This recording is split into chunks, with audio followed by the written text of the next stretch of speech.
अगर ये सवाल पूछा जाए कि भारत पर राज किसने किया, तो तुरंत जवाब मिलेगा अंग्रेजों ने। हाँ बिल्कुल, तुरंत यही जवाब आता है। लेकिन क्या ये अजीब नहीं लगता कि ब्रिटिश ईस्ट इंडिया कंपनी असल में शासक बनने बल्कि एक नवोदित व्यापारिक उपक्रम की तरह सिर्फ मुनाफा कमाने आई थी? सही कहा। आज की इस गहरी चर्चा में हम इतिहास के इसी सबसे बड़ी भ्रम को तोड़ने वाले हैं। क्योंकि मतलब अक्सर इतिहास की घटनाओं को हम उनके अंतिम परिणाम से तौलते हैं ना। एकदम सही बात है। हम जानते हैं कि अंततः ब्रिटिश साम्राज्य ने भारत पर शासन किया, तो हमें लगता है कि वे शुरुआत से ही एक विशाल सेना और शासन करने की योजना के साथ आए थे। लेकिन असल में सच्चाई इसके बिल्कुल उलट है। आज के इस विशेष विश्लेषण का मुख्य उद्देश्य ही ये समझना है कि यूरोप के व्यापारी आखिर भारत तक पहुंचे कैसे। और क्या ब्रिटिश इस दौड़ में अकेले थे, या ये एक बहुत बड़ी और जटिल व्यापारिक प्रतिस्पर्धा का हिस्सा था? बिल्कुल। इस पूरी प्रक्रिया को समझना बहुत जरूरी है। इसे मतलब आज के दौर की किसी विशाल प्रौद्योगिकी कंपनी के उदाहरण से समझा जा सकता है। अच्छा। जैसे कोई बड़ी आईटी या संचार कंपनी? हाँ, मान लीजिए कि कोई विदेशी संचार कंपनी किसी देश में प्रवेश करती है और कहती है कि वो सिर्फ मुफ्त इंटरनेट सेवाएं देने आई है। राइट। तो शुरुआत में लगता है कि वे सिर्फ व्यापार कर रहे हैं और सुविधाएं दे रहे हैं। बिल्कुल। लेकिन धीरे धीरे वो कंपनी उस देश का सारा डेटा, बैंकिंग प्रणाली और पूरा संचार नेटवर्क अपने नियंत्रण में ले लेती है। अरे वाह, ये तो बहुत ही सटीक एनालॉजी है। 15वीं से 17वीं सदी के बीच भारत में यूरोपियों का आना और फिर शासक बन जाना कुछ इसी तरह की एक क्रमिक और सोची समझी प्रक्रिया थी। तो आइए इस रोमांचक सफर की शुरुआत करते हैं। इसकी जड़ें भारत में नहीं बल्कि 15वीं सदी के यूरोप में छिपी हैं। 15वीं सदी का यूरोप, मतलब वहां उस समय ऐसा क्या हो रहा था? देखिए, इस पूरे ऐतिहासिक उथल-पुथल के केंद्र में एक ऐसी चीज थी जिसे आज हम रसोई में बहुत साधारण मानते हैं, मतलब मसाले। मसाले सुनने में बहुत मामूली लगते हैं ना, लेकिन उस समय यूरोप में मसालों का महत्व जीवन और मृत्यु जितना बड़ा था। अच्छा, वो कैसे? असल में सर्दियों के मौसम में पूरे यूरोप में ताज़ा भोजन मिलना लगभग असंभव हो जाता था। ऐसे में मांस को महीनों तक सुरक्षित रखने के लिए मसालों की सख्त आवश्यकता होती थी। हाँ, और उसमें स्वाद लाने के लिए भी। बिल्कुल, ये मसाले केवल विलासिता का साधन नहीं थे, बल्कि उनके अस्तित्व को बनाए रखने का एक जरूरी हिस्सा थे। और उस समय पूरी दुनिया में बेहतरीन मसाले, मलमल और अथाह धन संपदा का एक ही मुख्य केंद्र था, हमारा भारत, जिसे तब सोने की चिड़िया कहा जाता था। लेकिन यहाँ एक बहुत बड़ा सवाल खड़ा होता है। भारत और यूरोप के बीच व्यापार तो सदियों से चला आ रहा था ना? हाँ, बिल्कुल आ रहा था। प्राचीन रेशम मार्ग यानी सिल्क रूट के जरिए जमीन के रास्ते ये व्यापार होता था। तो फिर अचानक ऐसा क्या हुआ कि यूरोपियों को समुद्र में उतरने की जरूरत पड़ गई? इसे एक रोजमर्रा के उदाहरण से स्पष्ट करते हैं। मान लीजिए कि किसी शहर का सबसे मुख्य और इकलौता मार्ग जिससे सारा सामान आता जाता है, वो अचानक अवरुद्ध हो जाए, मतलब ब्लॉक हो जाए। जैसे कोई बहुत बड़ा ट्रैफिक जैम लग जाए। हाँ, या कुछ लोग उस मार्ग पर कब्जा कर लें और कहें कि यहाँ से गुजरने वाले हर सामान पर कई गुना ज्यादा कर या टैक्स चुकाना होगा। अच्छा, तो 15वीं सदी में बिल्कुल यही परिस्थिति उत्पन्न हुई थी क्या? एकदम सही। जमीनी व्यापारिक मार्ग पर अरब व्यापारियों और तुर्कों का पूर्ण नियंत्रण स्थापित हो गया था। बिचौलियों ने उस पूरे मार्ग को एक तरह से अवरुद्ध कर दिया था। मतलब भारत से जो मसाले चलते थे वो यूरोप पहुंचते पहुंचते इतने महंगे हो जाते थे कि आम व्यापारी के लिए उन्हें खरीदना असंभव हो गया था। बिल्कुल। अब यूरोप के देशों के सामने एक गहरा आर्थिक संकट था। उन्हें भारत का सामान चाहिए था, लेकिन बिचौलियों को हटाकर। और जमीन का रास्ता तो बंद था। हाँ, इसलिए अब केवल एक ही दिशा बची थी, विशाल और खतरनाक समुद्र। उन्हें सीधे भारत पहुंचने का एक नया समुद्री मार्ग खोजना ही था। और यहीं से विश्व इतिहास में भौगोलिक खोजों के उस महासंग्राम की शुरुआत होती है, जिसने दुनिया का नक्शा ही बदल दिया। सही कहा। और इस महासंग्राम में सबसे पहली और निर्णायक सफलता मिली साल 1498 में। 1498, ये वर्ष तो भारत ही नहीं बल्कि पूरी दुनिया के इतिहास का एक बहुत बड़ा मील का पत्थर है। निश्चित रूप से। पुर्तगाल का एक साहसी नाविक वास्को डी गामा अफ्रीका के दक्षिणी सिरे का चक्कर लगाते हुए और समुद्री तूफानों से लड़ते हुए अंततः भारत के पश्चिमी तट पर पहुंचा। और वो जगह थी केरल का कालीकट। हाँ, जब वास्को डी गामा ने कालीकट की जमीन पर कदम रखा तो वो केवल एक भौगोलिक खोज नहीं थी, बिल्कुल नहीं। वो वैश्विक अर्थव्यवस्था के केंद्र का भूमध्य सागर से हटकर अटलांटिक की ओर खिसकने का एक बड़ा उद्घोष था। इसे समझना बहुत रोचक है कि इस एक घटना ने कितनी बड़ी दीवार को गिरा दिया। मतलब बिचौलियों का युग ही समाप्त हो गया। एकदम। वास्को डे गामा के नए मार्ग खोजने का सीधा अर्थ ये था कि अब यूरोपियों को अरबों और तुर्कों के उस व्यापारिक अवरोध का सामना नहीं करना पड़ेगा। हाँ, सीधे उत्पादनकर्ता से माल खरीदने का एक सीधा और असीमित मार्ग खुल गया। और जैसा कि होता है, जब एक बार रास्ता खुल जाता है तो उस पर चलने वालों की भीड़ लगनी ही थी। बिल्कुल। भारत की उस बेहिसाब धन संपदा को पाने की दौड़ में जल्द ही यूरोप की कई बड़ी शक्तियां शामिल हो गईं। मतलब ये एक तरह का कॉर्पोरेट वॉर था। हाँ, बिल्कुल, एक कॉर्पोरेट युद्ध, जहां हर देश अपनी अलग व्यापारिक रणनीति लेकर आ रहा था। इस दौड़ में मुख्य रूप से 4 बड़े खिलाड़ी थे। तो आइए एक एक करके इनकी कार्यप्रणाली और इनके पतन के कारणों का गहराई से विश्लेषण करते हैं। तो सबसे पहले शुरुआत करते हैं उस देश से जिसने ये रास्ता खोजा था, मतलब पुर्तगाल। हाँ, वास्को डे गामा के आने के बाद पुर्तगालियों ने भारत को अपना मुख्य व्यापारिक लक्ष्य बना लिया और गोवा को अपना सबसे बड़ा केंद्र स्थापित किया। महत्वपूर्ण व्यक्ति का नाम आता है अल्फोंसो डी अल्बुकर्क। अल्बुकर्क। उसने ऐसा क्या खास किया था? देखिए, अल्बुकर्क केवल एक व्यापारी नहीं था, वो एक आक्रामक साम्राज्य निर्माता था। उसने पुर्तगाली शक्ति को 3 स्तंभों पर खड़ा किया। अच्छा, वो 3 स्तंभ कौन से थे? पहला, समुद्र पर पूर्ण नियंत्रण। दूसरा, तटीय क्षेत्रों में अभेद्य किलों का निर्माण। और तीसरा था भारत में ईसाई धर्म का आक्रामक रूप से प्रचार प्रसार। लेकिन यहाँ एक बहुत बड़ा तार्किक सवाल पैदा होता है। पुर्तगालियों को भारत में बाकी देशों के मुकाबले लगभग 100 साल का शुरुआती फायदा मिला था ना, जिसे हेड स्टार्ट कहते हैं। हाँ, बिल्कुल मिला था। उनकी नौसेना सबसे मजबूत थी। तो फिर ऐसा क्या हुआ कि इतनी बड़ी बढ़त मिलने के बावजूद वो इस लंबी दौड़ में बुरी तरह पिछड़ गए? ये इतिहास का एक बहुत बड़ा सबक है। पुर्तगालियों के पतन के 2 बहुत स्पष्ट कारण थे। पहला कारण था उनकी अपनी ही व्यवस्था में पनपता हुआ भारी भ्रष्टाचार। ओहो, करप्शन।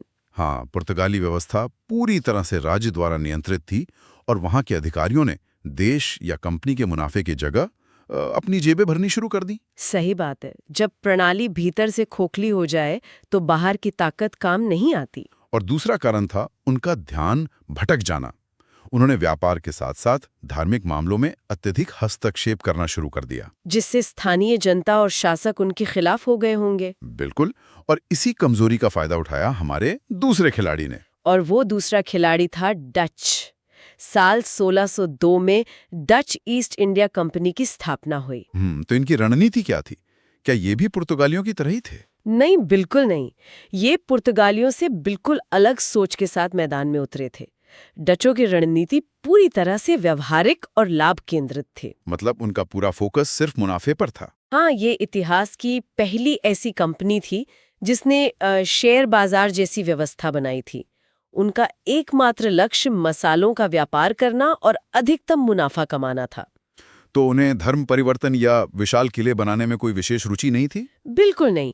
उनका ध्यान पूरी तरह से दक्षिण भारत और इंडोनेशिया के मसालों के क्षेत्रों पर केंद्रित था। तो फिर डच भारत में हमेशा के लिए क्यों नहीं टिक पाए? क्योंकि डचों को बहुत जल्दी ये समझ में आ गया कि भारत में व्यापार करना आसान नहीं है, खासकर तब जब उनके सामने एक बहुत ही चतुर और शक्तिशाली प्रतिद्वंदी आ खड़ा हुआ था, अंग्रेज। अच्छा, तो उन्होंने अंग्रेजों से सीधी टक्कर लेने के बजाय क्या किया? डचों ने एक बहुत ही कूटनीतिक फैसला लिया।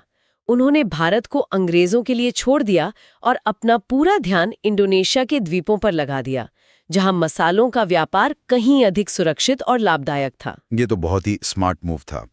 तो अब बात करते हैं उस शक्ति की जिसने इस पूरी दौड़ के नियम ही बदल दिए, यानी अंग्रेज।